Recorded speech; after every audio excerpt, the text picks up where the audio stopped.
Hello and welcome to the good news. In today's video, I wanted to talk about lyric writing, and I wanted to start this off with talking about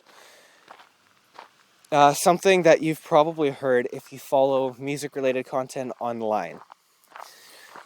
You've probably heard a lot of music critics recently talking about how bad modern lyric writing is.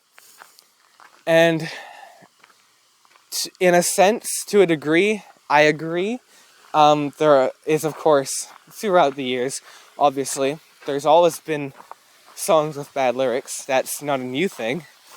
I think the reason it's talked about a lot is because, and please excuse the background noise, I'm standing near a small waterfall right now.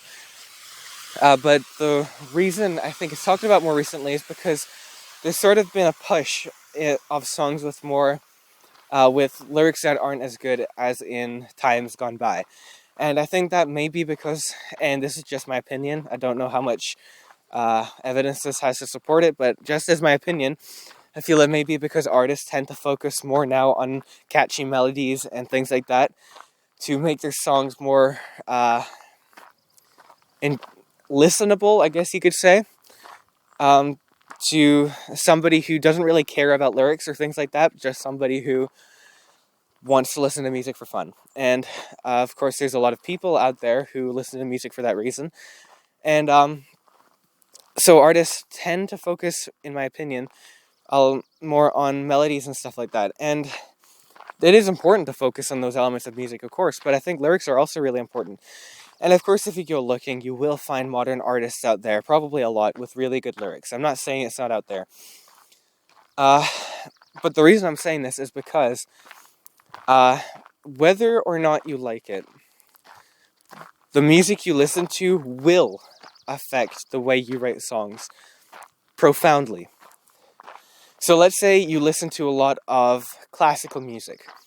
Now, I'm not saying when you go to write a song, you're going to rip off a Bach piece. That's not what I'm suggesting. What I'm saying is, if you listen to a lot of classical music, the music you write is probably going to come across very much in a classical vein. And that's fine.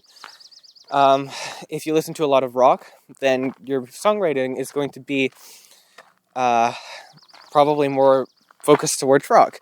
And of course, this is also in part because you listen to that music because you like it, so in turn, you'll write it.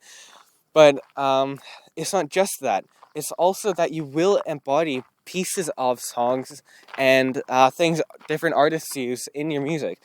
So, for example, there was this rock band that I used to listen to all the time, and I still listen to today. And when I was kind of at the peak of my listening to them, they were kind of, at that point, one of the only bands I ever listened to at that time. My songs sounded very, very much like theirs, and which is why I never released those songs, and I never plan on releasing them because, as I said, they sound too much like that band. And that's not because I liked rock at the time, and I still do, of course, but that's not just because I liked rock, but it was because I was embodying things that artist put to use in their songs.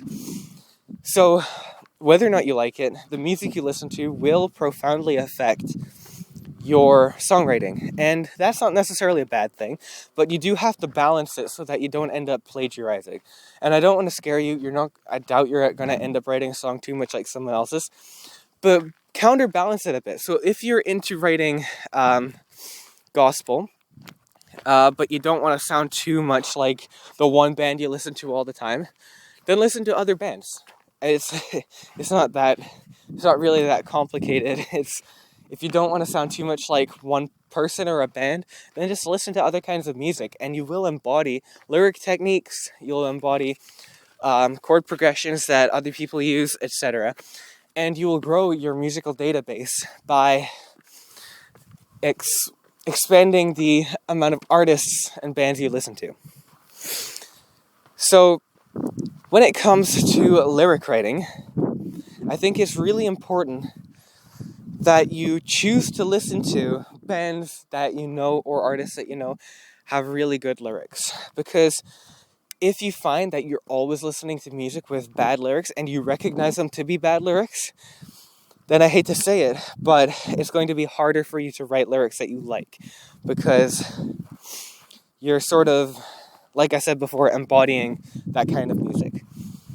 And so I would recommend listening to artists and bands that you know have really good lyrics that, when you turn on the song, it's like that moment where you're like, damn, I wish I'd written that song, or, I wish I'd, you know, written that line or whatever.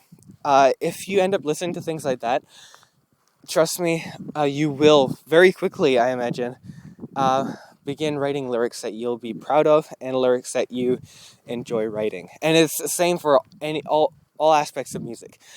The same same process can be done for writing chord structures, chord patterns, song structures, whatever.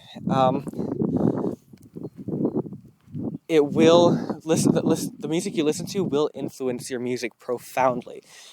Which is why it's also important not to plagiarize, as I said before. Make sure you're writing your own unique original material, but also being inspired by the music you listen to, because subconsciously you're taking in that music and you're sort of adding it to your database. And so that when it comes time to write a song, you'll kind of have more tools to use. You're kind of putting more tools in the toolbox. And I like to use this example, as I know it's very extreme, but I like to use this example to kind of push the point even further.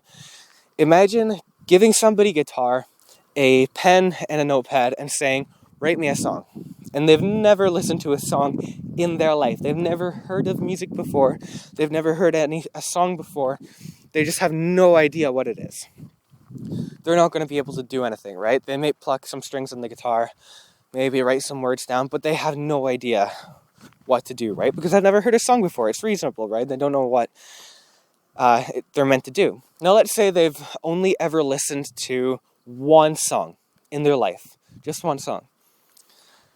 How much like that one song do you think their song is going to be? Probably very, very similar, right? Probably, not an exact copy, but very, very, very similar. And so the more music you listen to, the more kinds of music you listen to, you're sort of watering that down. So let's say you showed that person in the example 2 songs now. Instead of just one, they hear 2. Now they have a song that is 50% more original, right? Because you're drawing from the 2 songs. Now let's say you show them 100 songs, right? Now their songwriting is 100 times more original, because instead of just the one song that they've heard 100, and they can draw from lyrical techniques, song structures, etc., and use that experience of listening to songs to then make their own that they've never heard before, right? If you only ever heard one song before, it may be a little confusing, and you probably wouldn't know what kind of strong song structures to use, etc. But if you've heard a lot of music, then you'll be able to create your own song structures, your own lyrical patterns, etc., that you can use that are completely your own. So I hope that makes sense. If it doesn't, reach out to me in the comments and I'll try to explain it to you a little better. But I'm pretty sure it probably makes sense for the most part. The basic point is, the more music you listen to, more different kinds of music, more genres, styles, etc., more artists, bands, whatever, the more you're kind of watering down that example I gave you, right? So instead of sounding like somebody or a band, or sounding very much like one thing, you can then kind of go out into other aspects of music, other areas, other styles, other genres, and you will become your own rounded, unique artist very quickly if you listen to lots of different kinds of music. So hopefully this made sense. Hope you guys enjoyed the video. I hope you have a very blessed day, and I'll see you in the next one.